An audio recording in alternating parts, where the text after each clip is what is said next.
Di Quran tuh Nabi justru dekat dengan jin, tidak dekat dengan Allah. Benar, tahu kan orangnya siapa itu? Nek gak ngerti mbok ojo ngomong. Quran itu 30 juz. Kok Rasulullah katanya ndak ada ayat dekat dengan Allah. Lah kata Rasulullah itu loh, kurang dekat apa? Rasul dan Allah jadi satu kata-katanya. Itu di Quran banyak. Ya ayyuhar rasul. Rasul pakai al, itu jelas dipanggil oleh Allah. Mendapat wahyu dari Allah SWT. Nabi Muhammad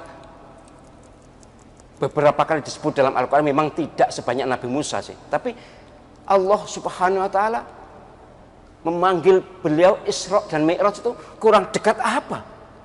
Tidak satu hamba pun, jin maupun manusia, yang sempat Mi'raj kecuali Rasulullah SAW dan malaikat Jibril yang mengantar. Tapi sampai langit ke-7 ke atas lagi Nabi sendirian, malaikat Jibril nggak bisa.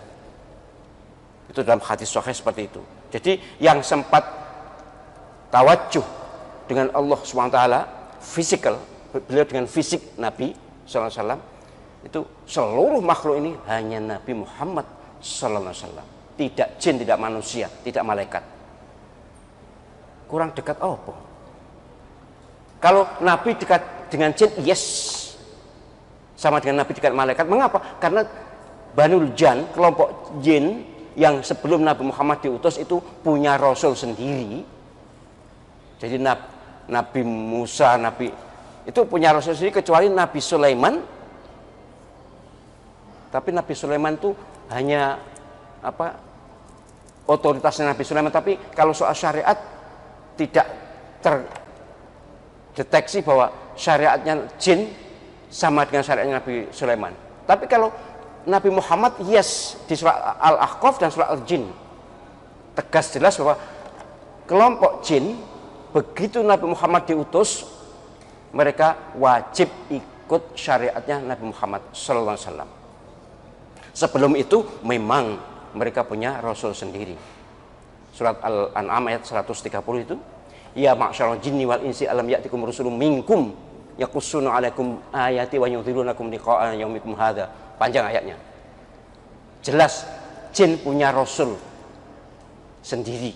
Tapi begitu Nabi Muhammad diutus, berdasar surat Al-Aqaf dan surat Al-Jin, akhir Al-Aqaf itu ayat 29, 30 dan seterusnya, itu jin wajib ikut syariatnya Nabi Muhammad, dan jin wajib beribadah seperti manusia. Wa ma khalaqtul jinna wal insa illa liya'budun, surat Az-Zariyat ayat 56 itu. Jadi wajar toh kalau Nabi SAW dekat dengan jin. Tapi jin yang dekat dengan Nabi SAW adalah jin muslim. Sekali lagi, tak celuk jenenge gak enak ya, walaupun semua saya tahu ya. Sekali lagi, Nabi Muhammad SAW memang oleh Allah diperintahkan untuk menjadi Rasulnya manusia dan Rasulnya jin, Rasulnya Bani Adam dan Rasulnya Bani Jan, anak turunnya jin dan anak turunnya Nabi Adam, manusia. Itu memang perintah Allah SWT, ada di Quran. Jadi dekatnya Nabi SAW dengan jin itu tidak tercela, sangat terpuji, sangat berwibawa. Bukan setan loh, bukan jin jahat loh. Jin yang ikut Nabi, jin yang ikut syariat Nabi. Tapi kalau setan-setan ya tidak berani dekat dengan Nabi, ya tidak kuat dekat dengan Nabi. Jangankan dengan Nabi, dengan penjenengan aja loh, tidak tahan. Ini penjenengan ibu-ibu, alhamdulillah masjid sudah bisa membuatkan jeding, kamar mandi di sini. Jangan takut. Wah katanya dulu jinnya dipindah ke sana, wes pindah rono meneh. Tidak usah takut. Kalau soal adanya jin, di sini juga ada jin. Bendino penjenengan juga sebenarnya ketemu jin, hanya innahu yarakum huwa wa qabiluhu min haitsu la tarawnahum, surah Al-Maidah itu. Dia atau mereka ini bisa melihat kita sementara kita tidak bisa melihat mereka, atau mereka bisa melihat dari sisi yang kita tidak bisa tahu. Gitu nggih. Jadi Nabi Muhammad SAW jelas dekat dengan Allah SWT, menerima wahyu dari Allah SWT, dipanggil Mi'raj oleh Allah SWT, kemudian namanya juga digandengkan Rasulullah, kemudian bahkan nama Allah dan Muhammad menjadi hiasan di seluruh dunia. Itu bukan syirik, bukan ada yang oh itu kan syirik. Itu siapa? Tanya pada semua orang umat Islam, siapa Tuhannya? Hanya Allah. Lalu Nabi Muhammad kok dijejer? Bahkan bukan dijejer, wong salatnya asyhadu an la ilaha illallah wa asyhadu anna muhammadar rasulullah. Nabi Muhammad tuh setinggi apapun, memang sangat tinggi makomnya, kedudukannya, tapi tetap utusan Allah, tetap hamba Allah. Wa asyhadu anna muhammadan abduhu wa rasuluh, atau wa asyhadu anna muhammadar rasulullah. Jelas itu. Gitu ya. Kalau tidak ngerti jangan ngomong lah, daripada ditangkap polisi. Ya, alhamdulillah saya bersyukur kepada Allah karena sudah keterlaluan.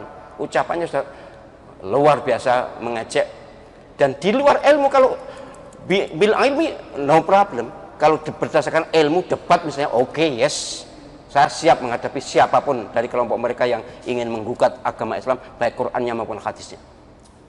Tapi nek ngomong dewe kemudian belakrak apa ya? Apa? Belakrak itu ya berjalan tidak ada tuntunannya, tidak sesuai ngelantur ya kena, tapi ngelantur itu soal lamanya. Belakrak itu arahnya nggak jelas. Jadi bi ghairi ilmin, tanpa ilmu.